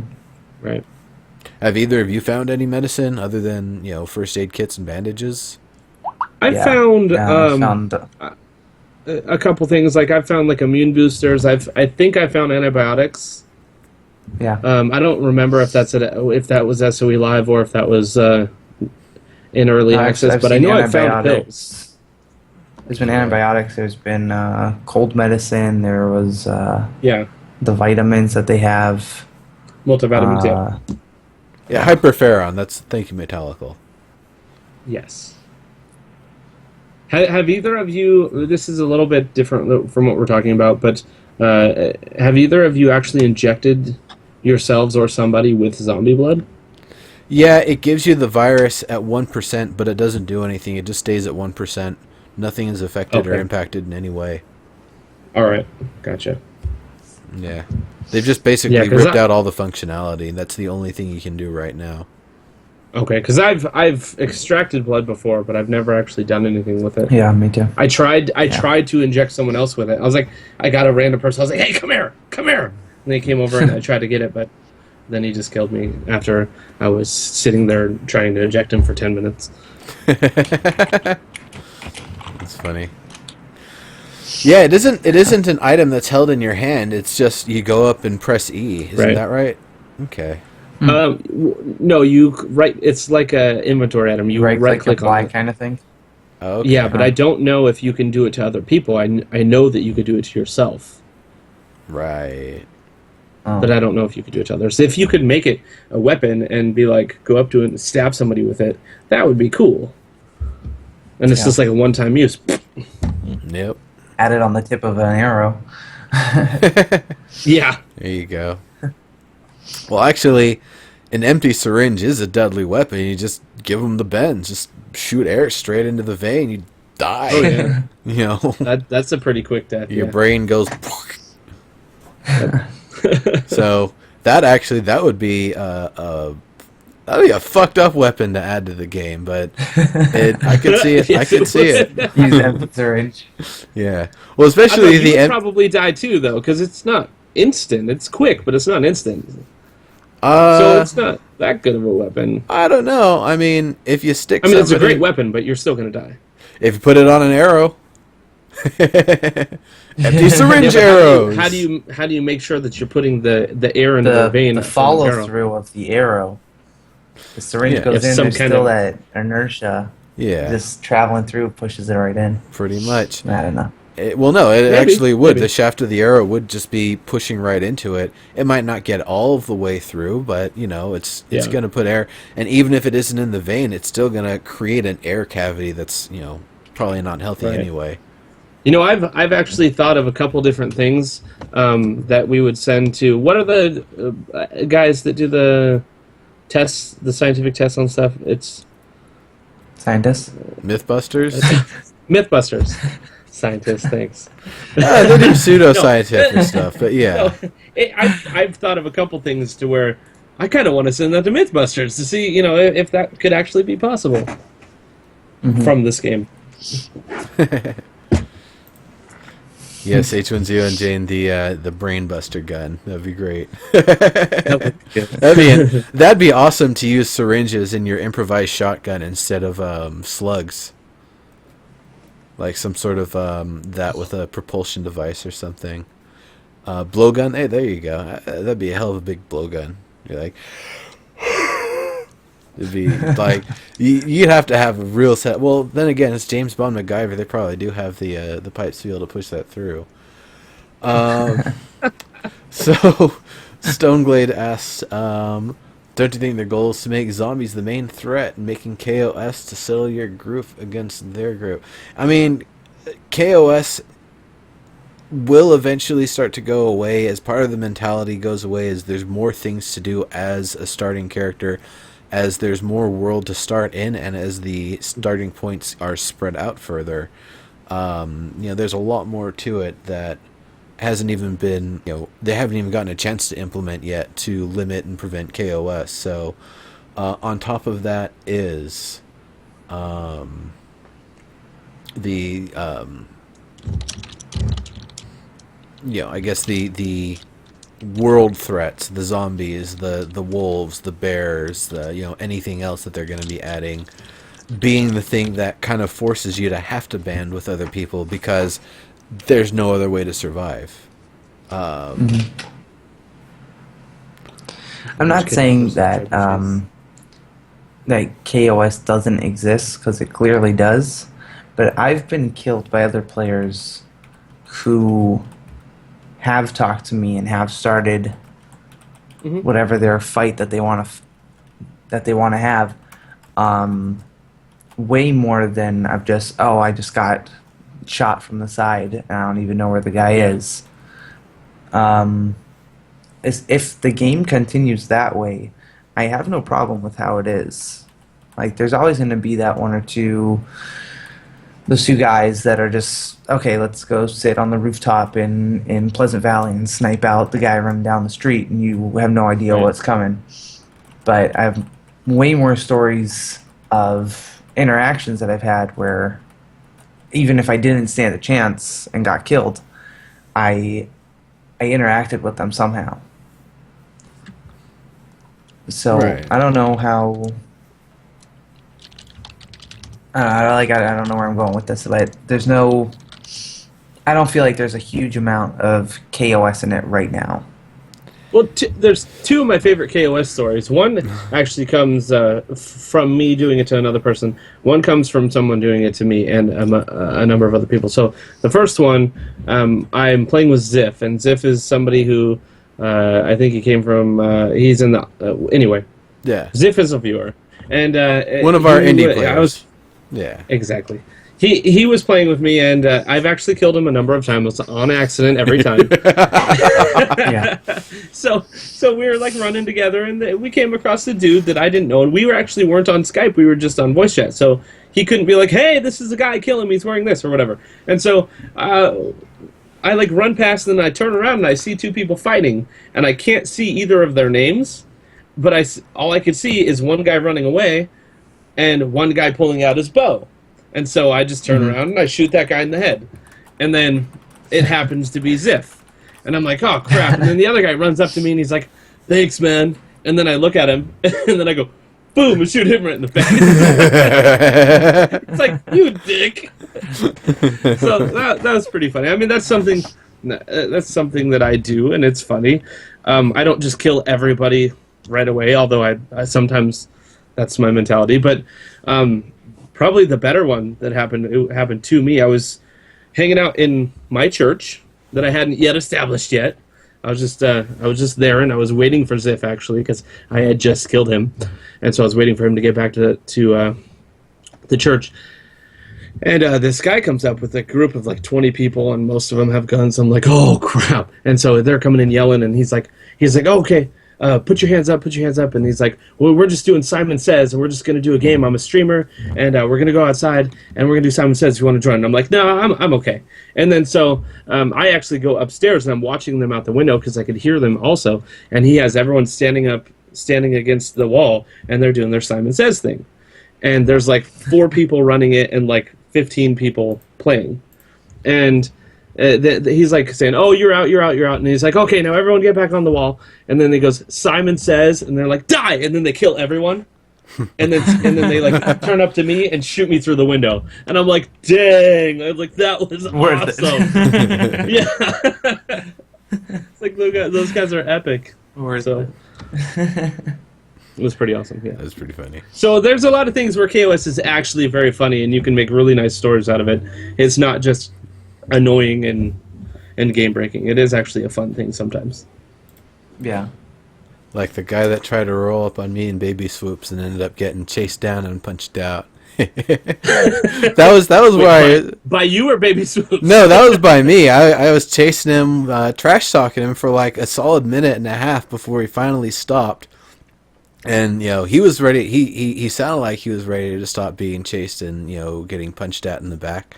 But then he decided. Now this also he would stop and try to knock an arrow and fire, and it's like, no, that's not going to work because I've already run behind you and I'm punching you in the back of the head. So he'd start running again. I keep on. After enough, he had enough time. It's like, okay, fine, whatever. So I make sure that I stop close enough to a couple of trees. I go behind the first tree. I'm using cover, kind of backing away.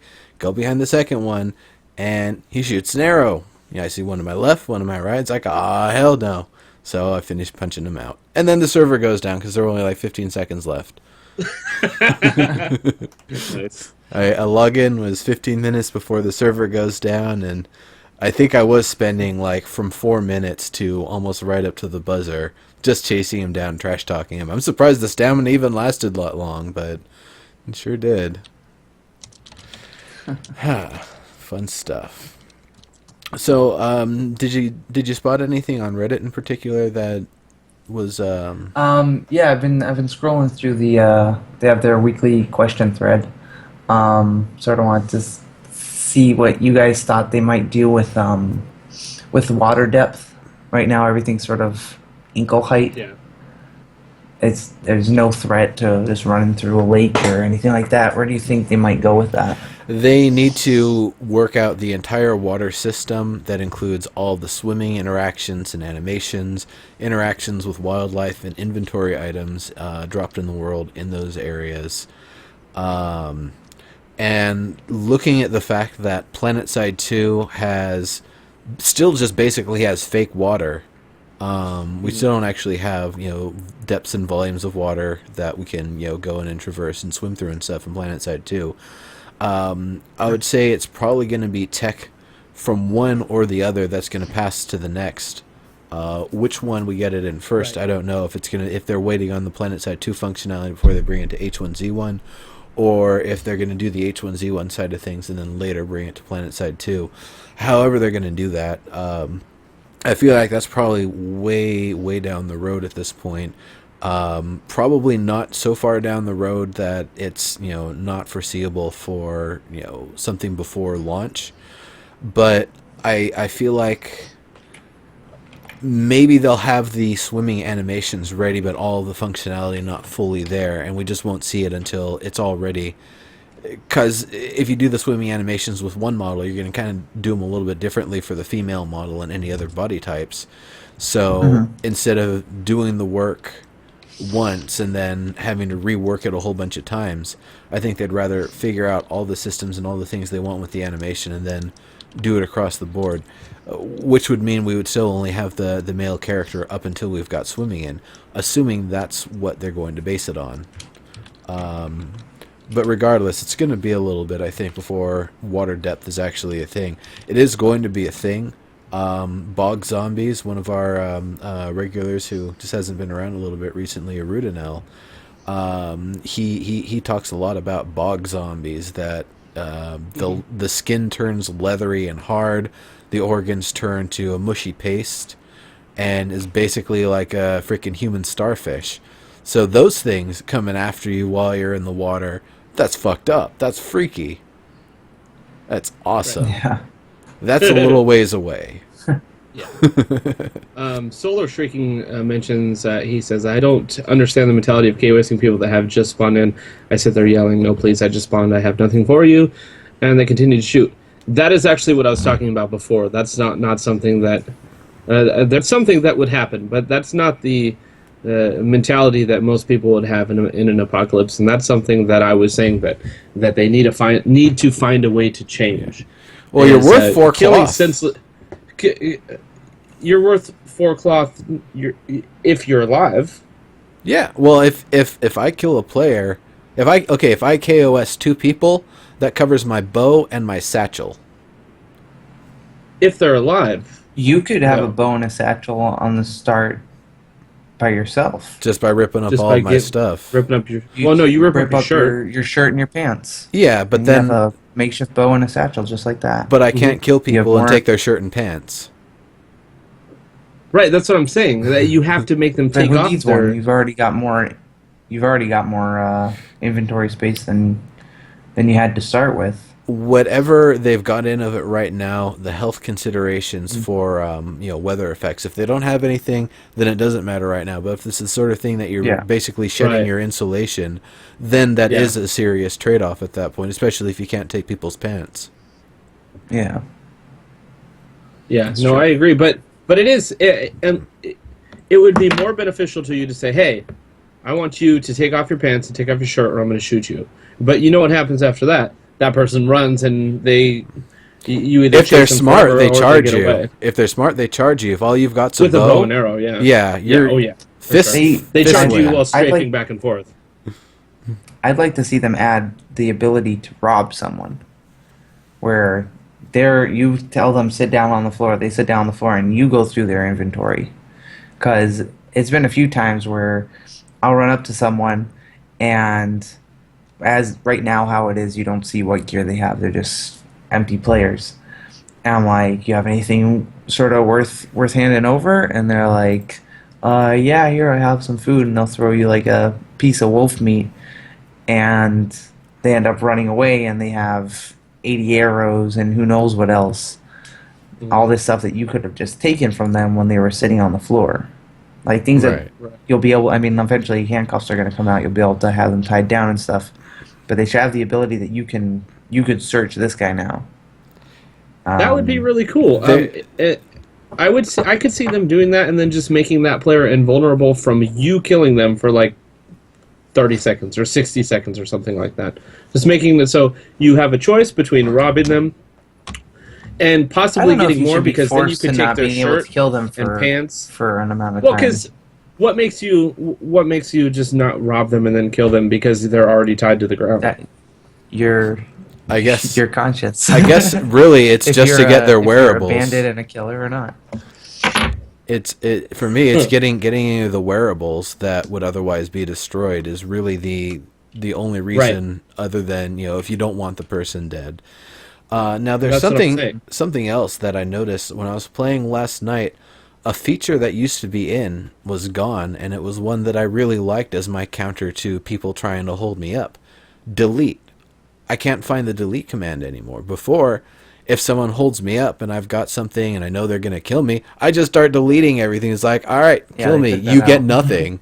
But they got rid of that because, well, precisely that. How can you destroy an item, like poof an item out of the world? That doesn't make sense. Right. Yeah. Well, So- and I think that they should get rid of that. I had never used it anyway. There and were I- also a couple of glitches that went along with those options that you had with the drop and all those things. There was a lot of duping glitches that were possible with that before they took it out. Well, if you read Sony's last tweet, Sony Shock's last tweet, he said, "We're getting rid of the dupers. So if you were duping, you better pray that they didn't find out." Go back to Vanilla Diablo! That was like the only go. game I I've don't know how duped well in. I don't know how well they'll be able to do that. I mean, like the hackers, they can They'll be obviously able get to do out. just fine. No, but how do they know it wasn't just someone like that just learned about it and was like, oh, let's check it out, let's try it out, and did it 3-4 times? Like, is it someone that's been doing it hundreds of times that they're going to be thrown out? It's Or someone that's did it 4 times? It's somebody that's been to get taking started? okay, advantage of the without system. without getting too specific, this could very much be people running an emulated copy of Windows in Linux, messing with all the bits and data and everything, and using that as an exploit to duplicate. Right. A lot of games have a lot of trouble with that. I'm pretty sure all of that stuff is caught by all of the in-house security and systems that SOE has. But that doesn't mean that they might not allow a little bit to go on to see what the patterns and techniques are, so they can analyze those players and fully wipe their methods away rather than just putting a band-aid on it every time and just chasing them.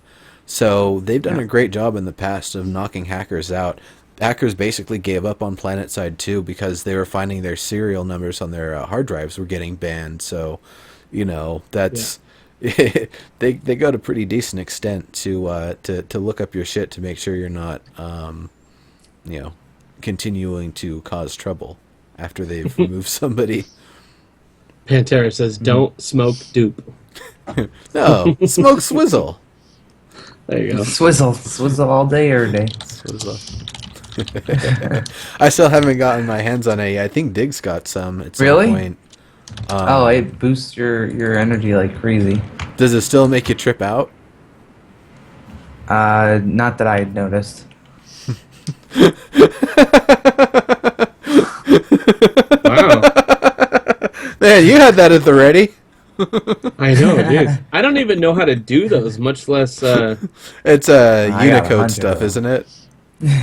Yeah. It's what now? There's just a website full of these. It's using Unicode, I believe, to do some of those funny symbols. Yeah. So we talked that one through. Were there any other things that you spotted on Reddit that were good talking points? Let's see. Yes, cars. So I was playing. We have a location on the map where that's where we log out. We log out at this certain cabin, and like there was a group of guys there playing all night. And when I woke up, I went on, and he's like, "Oh, check out the car's still there." And I go outside. It's been 6-7 hours, and there it is. It's still parked outside. Realistically, it's good that it's like that, but for gameplay, I don't know. I felt like the car should have respawned after not being touched for hours. What's your opinion on something like that? I only feel like a car should respawn if a car in the world has been destroyed. Yeah. I would say some vehicles maybe should be in similar classification, that maybe an off-roader and a truck, if either one of those gets destroyed, one of them or the other type can spawn. Once we get more like a family sedan, you could either have that or a police car spawn when one of those types of cars gets destroyed. Bicycles would be one for one if a bicycle gets destroyed. I think bicycles would be a different consideration, though, because I think that's something we'll eventually be able to craft when they implement them. We already have... I think we'll be able to craft them. I think there's going to be more than enough of them too. Yeah, so I'm You not... think of the average household. Yeah, actually, yeah, there probably would be quite a bit. I mean, there would be a lot of them that are scrapped for materials, and I hope we're going to see some funny, like, blades And be able on to break them down also. Yeah. Well, the traps and stuff, like a bike wheel with a motor on the chain and some spinny blades or whatever. I'd love to see some of that stuff later on. Even if it's something that's like a hand crank, like a mechanical thing that you're doing, like a hand pedal sort of thing or a foot pedal, and that keeps the blade spinning, which keeps the zombies, and everything Do you think else. it's going to be something like Dead Rising, where you're just making a bunch of random weapons out of things that you find? Not Like necessarily. a chainsaw on a broomstick? Not necessarily, but at the same time, having some of that sort of stuff would be really nice for people that want to play that way. Because it's a lot to maintain, and it's a lot of moving parts that somebody could easily take over if you've logged off and left it around. Yeah. Yeah. But With, yeah, good. with motorcycle helmets being everywhere in the game, I haven't found one. do you really? Yeah. Oh, I've only killed people Look with harder. them and then stole theirs. Oh, they're Can you everywhere. shoot? Can you shoot through those? They add protection, but you could shoot through them. Some weapons I still so goes if I- through. I've been If I headshot, have and a it takes bow and like arrow- it would take you 2 instead of 1, or 3 instead of 2, whatever it is. Yeah. It does add some sort of protection to it. Where was I going with that? Oh, do you see that motorcycles are going to be coming in, or anything that would actually need that? Like, why are those in now? We already have Because ATVs there's- in PlanetSide 2. We already have the Flash ATV. Taking that same chassis and just giving a reskin for H1Z1, totally possible. It's already got the squirrely mechanics and stuff that it needs to be, reasonable for the part. So basically just give us all of those, but all the tires are bald on them, and we basically have the Flash from PlanetSide 2 and H1Z1. Yeah. Motorcycle, I'd love to see that too. Motorcycle with the sidecar, maybe would be more the sort of thing for me, so that way you can do funny bow drive-bys and stuff, or There was someone that wrote on Reddit. He said the only reason he wants to see a bicycle is because he wants to see how they animate the character when you shoot someone with a bow off a bike. Just watch their body just flail down the street as they're riding away. I hope I have a they question, add a Wilhelm scream for that. Go for it. When you are wearing a helmet, like how many shots to the head from an arrow do you think it would take? Because instead of shooting the guy in the face, I just shot him in the neck, and then I shot him in the neck again, and he died. Yeah. Yeah, it should be 2 shots. But I didn't It's shoot him in the usually- face. I shot him in the neck. Yeah. So right under the The helmet. face is usually 1. So it would be 2. I mean, I think the neck could still technically. I think neck is still Covered head. by the helmet? I neck shot at a Okay. few Yeah. zombies yesterday, and it I think it's still. one shot at them. So Yeah, I think it's still under the helmet. So it would take 2. yeah, I It think gives you an advantage, but not a huge one. I think basically like this whole beard area is relatively where the collision box is, because I have Beard. seen some hits, in this area that do take things out in a one shot situation with a bow. So, but at the same time, do you guys think it's better for the helmet to stay on and lose durability, or should they have the helmet pop off when it gets hit by something? I think it should stay on but lose durability. Like if you got shot in the visor, your visor's gone. You get one more shot. That's into you. Yeah. If you want to say that the visor is bulletproof and actually absorbs a shot. Yeah. Fair enough. I think you should still have it, and then eventually just doesn't do anything. It's Just destroyed. just a piece of plastic. Yeah. Yep. I would like to be able to shoot a visor out. I think that would be funny. That'd be cool. I like to be able to smash it out with a hammer, run up on someone. Ha! Yeah, that'd be cool. But the visor isn't actually represented in first person. You don't have like the shading and the. It does. It's not shaded. Yeah. Yeah. Doesn't frame. Where up do you your guys vision. see the all-purpose goggles going? Like right now, they're using the same skin sort of for the night vision goggles. Night vision, I mean, you know exactly where that's going to go, but the all-purpose, Have you seen night vision goggles it in the doesn't game? work. I've had them. They don't work. Oh, Like okay. the night vision. I haven't even seen it. Yeah.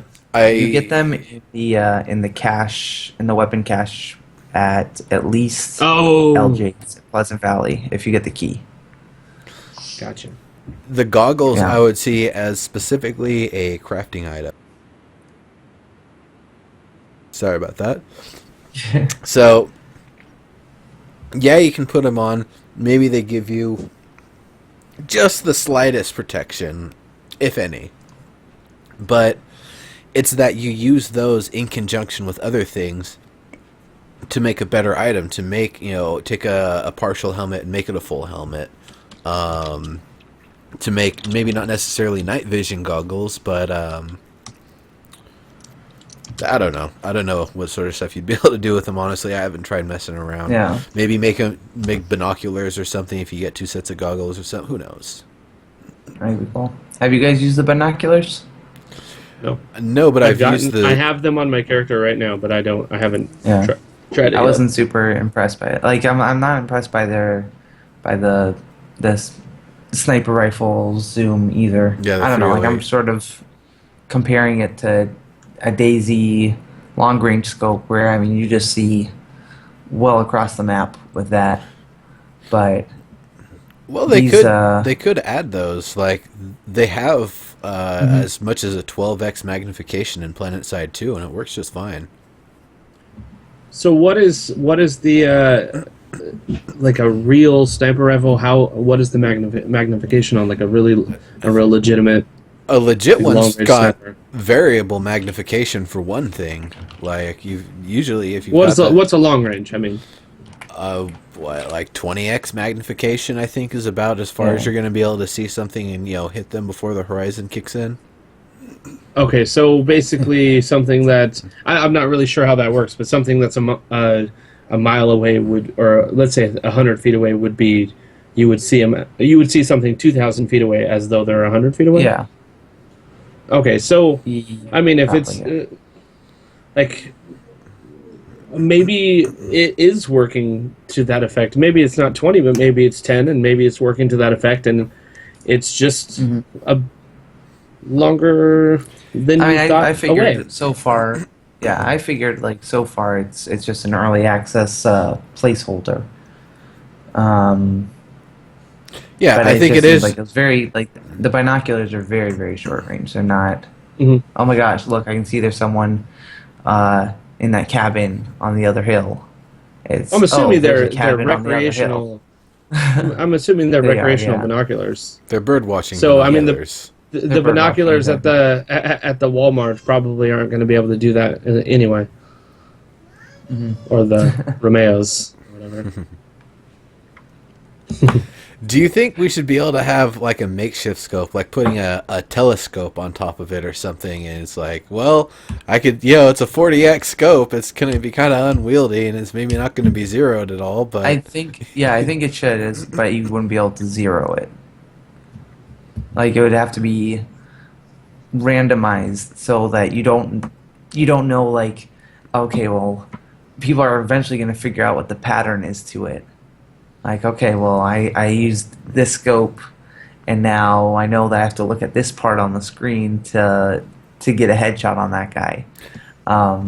If they randomized where the center is every time, I think that'd be pretty neat. well, the other thing is, even on a 10x scope, just a little bit of sway, and your target is going in and out of your line of sight. So at a 20x range, it wouldn't matter if it's zeroed or not. Like just the sway from the gun, you're going to be losing sight of your target every now and then until you use the shift breathe to square it up and take a shot. Yeah. Pantera says something funny here. Everyone has flat screens; they got money. But then I said no one has bed frames though. Have you guys noticed that at all? It's kind of weird to go into every single house and there's no bed frame. There's no. Is there really no bed frame? They seem kind of high for. All of them are just mattresses on the floor. Period. That's all I've seen. Oh wow! Now that you mentioned that, There's no box springs. Who do It's we just- tell? No, I've seen box springs. Have you? Yeah. Okay. But yeah, no, definitely not like a raised. No beds. And they No haven't beds. been salvaged for materials or anything, because otherwise the beds would be overturned. Right. And that's something else. Beds are great. They're great for barricades. They're ridiculously unyieldy. You're not necessarily going to kill somebody if you drop a mattress on them, but it's going to be really hard to get back up, especially if you're dropping more mattresses on them. I had You think? What was that? Go ahead. I was going to say, I had an art professor who was saying about a project where there was basically there's this giant net that they were putting about 20 mattresses in, and they didn't realize how frustrating it is to try to deal with big floppy mattresses until you're trying to hoist them in a net that's like 20 feet in the air, and they're just flopping all over, and you're having a hard time. Just you drop them, and it's like, shit, well, we got to start from scratch again. And so mattresses, they've got a lot of functionality. I could see them also being a salvage item. You tear them up, you get a lot of cloth. Yes, exactly. You pull those springs out, you can use those. Basically, they would count as You metal think they're scrap. gonna make Metal scrap, the environment that interactable? I would love to. Should. I would love to. Even maybe not every Where mean, one we of should them. go even into a be able to- house and take the mattress and cover the door with it? I We should be able to. I was just about to ask that question. Like, we have overturned armoires, we have dressers, we have TV stands, everything like that. Should we be able to push those in front of the door and say, "This is my house"? However, I don't have all the stuff yet, so while I'm in here, everyone stays out unless they break through. But I don't have all the stuff for it yet, so I can't really build the barricade yet. Yeah. You saying my house reminded me of something I saw on the Reddit. And some guy brought up the point that there's all these empty houses everywhere that have TVs and kitchens and bathrooms and everything else, and we're struggling to survive to find scrap metal to build this a clunky metal base in the middle of the woods. Right. Why aren't people just take your stuff, stay in the house, Yeah, and Neuro, live it your was happy life. my wife getting wandering. I've seen that before. I've gone. I found like a base that was built next to a cabin, and they saved Mhm. all their stuff inside the cabin. They had like some fake boxes, I guess, some trap boxes, to make you think you got all their loot from the from the base. But if you went into the bedroom, there were weapons, there was ammo, there was food. They were pissed when they signed back on, I'm sure, but Yeah. people Well, are using the houses. yeah, for Yeah. sure. For sure. I mean, every house I ever come across has got every single door open, and that's something that's weird to me too. Is like, wouldn't somebody who have gone through here close all the doors and just use the one they needed to leave? Why is every door always open in every house that I come across? Right. And that's I'm wondering how much of that is, from a server reset, or if there's things in the environment that cause the doors to open, or if when items respawn in an area, all the doors automatically go to an open state, how that works. And why are there no toilet seats? They were all turned into Because they're all boomerangs. men characters. We don't I need still them. use a toilet seat, man. James Bond Hover. MacGyver There's, squats. there's a deadly disease around. You're gonna sit on a toilet that you've never been to before. There's no Clorox. Well, no, it's my house. Great. It's my house. Now. Why do I take the toilet seat off of my house? The better question is, where's the poop gonna go? Where is all the poop, On the actually? sticks and the I arrows, guess of that's course. true. That's true. That is where you go Your to, punji sticks. get your punji sticks prepped. All right. Stick your punji sticks in the toilet. You gotta set them up later. Yep. Well, you just need to go and dab them in there, and you're good to go. And just don't stab yourself when you're putting them in place. Toilet seats were all stolen to be used in crab checks. Nice. And where's all the cleaning stuff? And I mean, you could say all of those have been ravaged. Well, there's still Disinfecting. some somewhere. There's a stronghold of 1,000 bottles of Windex. Yeah, it would get The zombies drink them. They thought it was brains. it would get kind of fucked up if the game basically became a mustard gas simulator. That's like, oh, I've got this chemical, I've got this chemical. Well, great, I'll combine them and leave the area and see who dies and take their stuff. Right. And That actually would be neat if they sort of added something like that and added the toxic gas that they have in BR right now, where you could sort of gas a house or gas a base and force people Have you- out, smoke them out, let's say. Speaking almost on the same lines, have you ever thought about our loot system right now being a placeholder for something like that is visually much more pleasing rather than just pressing E and seeing the little circle? Maybe we actually open up the fridge, we open up the cabinet, and we pick what we want out of it. I'm gonna guess there's so, because something that's in a there. lot of work that they'd have to put in. it is Like, a I'm lot gonna of work. guess so. Oh, it is. It is a lot of work. There are games that do it, of course, Yeah. but we also have to think about this is a multiplayer game. This is online. This is MMO. True. It's not a single player game, so they don't.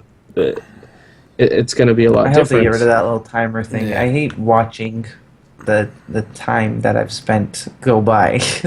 I guess. Like, oh, there goes Well, yeah. 5 Why does it seconds looking take? through the Why does kitchen. it take longer? Why does it take longer to open a cabinet than it does to open a dresser drawer or a file cabinet?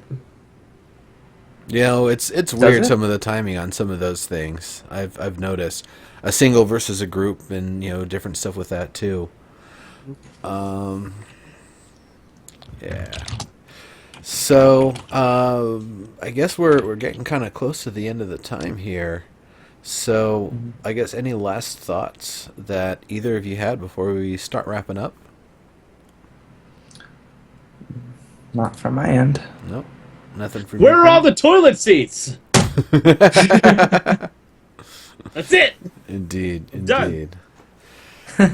All right, everybody. So then we're going to kind of go around the table here and let everybody give a chance to let all of you lovely folks out there know where to find us. So I know a lot of folks came for the burnt toast raid, and I stayed for the show. So thank you all for coming. And on that, throwing it up to you, Burnt Toast, to let anybody who doesn't know who you are know who you are.